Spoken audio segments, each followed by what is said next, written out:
The boardroom was exactly like all the others. Long polished table, bottled water placed with military precision, a projector humming softly in the corner like it was clearing its throat before speaking.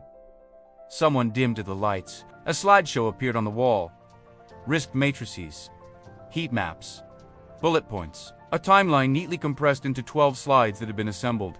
If I had to guess, sometime late on Sunday night. I sat back in my chair and watched the ritual unfold. I've been doing this for over 20 years now. Estates, hospitals, corporate offices, industrial facilities, every sector with doors, people, and assets to protect eventually ends up in a room like this. Different logos on the walls, same story every time.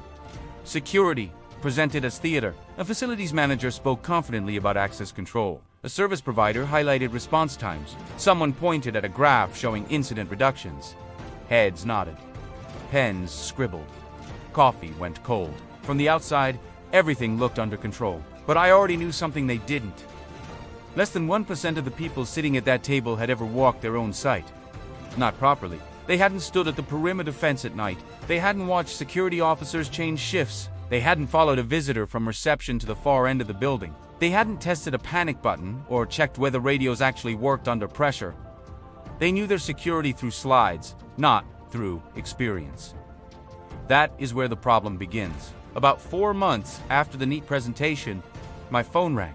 The voice on the other end was tight, controlled. The kind of calm people use when they are trying not to sound worried. There had been an incident, a breach, a theft, a serious near miss.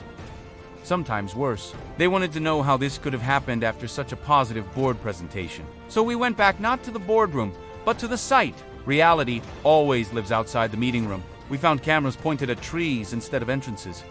Access cards being shared between staff. SOPs sitting untouched in binders last opened years ago. Security officers improvising procedures because training had quietly stopped when the previous contractor left. Lighting failed in key areas.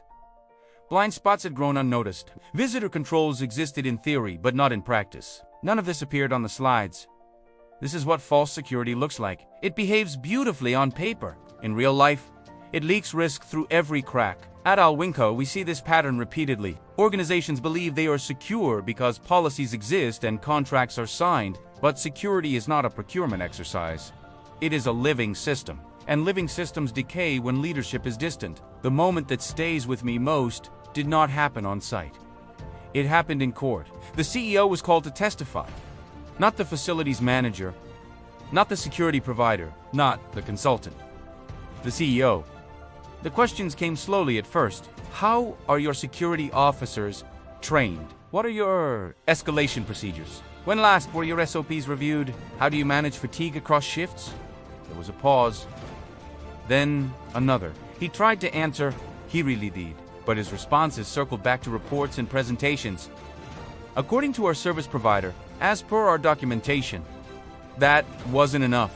The court wanted operational knowledge, practical oversight, direct accountability. He couldn't explain his own standard operating procedures, not because he was careless, because he had never been close enough to learn them. In that moment, the distance between boardroom and site became painfully visible.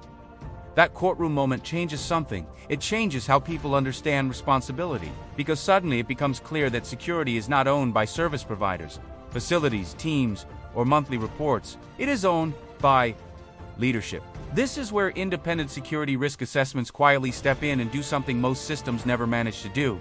They give control back to decision makers.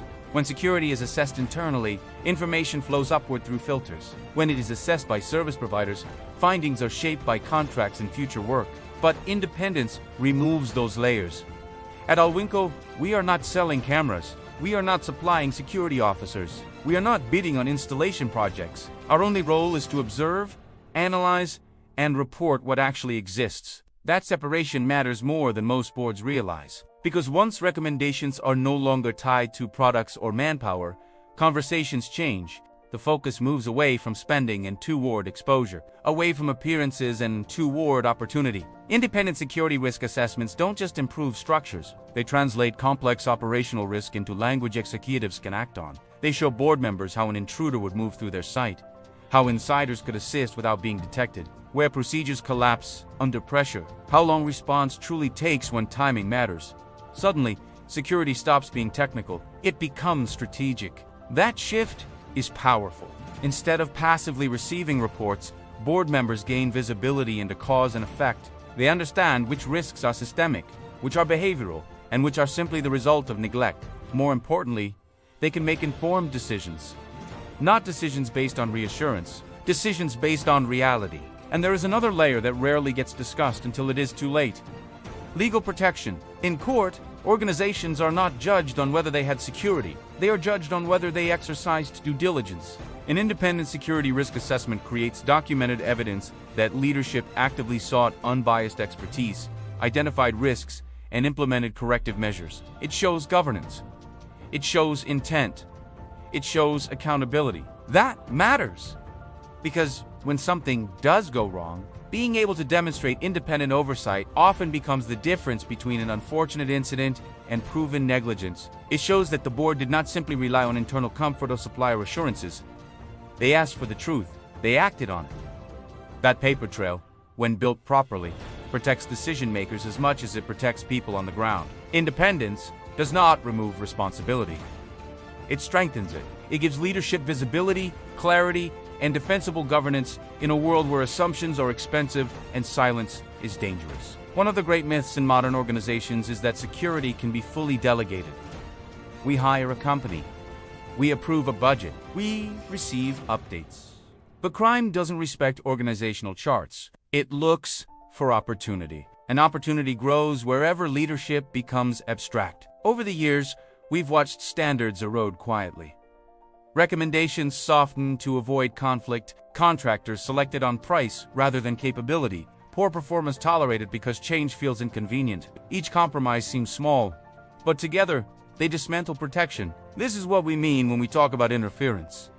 Not dramatic sabotage, just everyday decisions that slowly hollow out systems. By the time incidents happen, the damage has already been done. There is something transformative about walking your own property. Standing at the gate during peak traffic, watching how visitors actually move, seeing how lighting performs at night, listening to radios under real conditions. Suddenly, security stops being theoretical.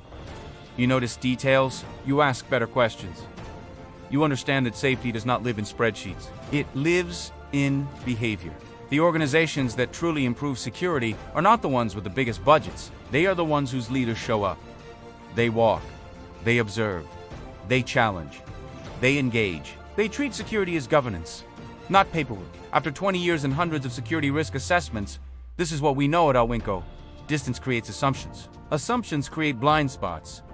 Blind spots create opportunity. And opportunity invites crime. When board members only know their security through presentations, they are managing a story, not assisting. And stories don't stop criminals, but presence does.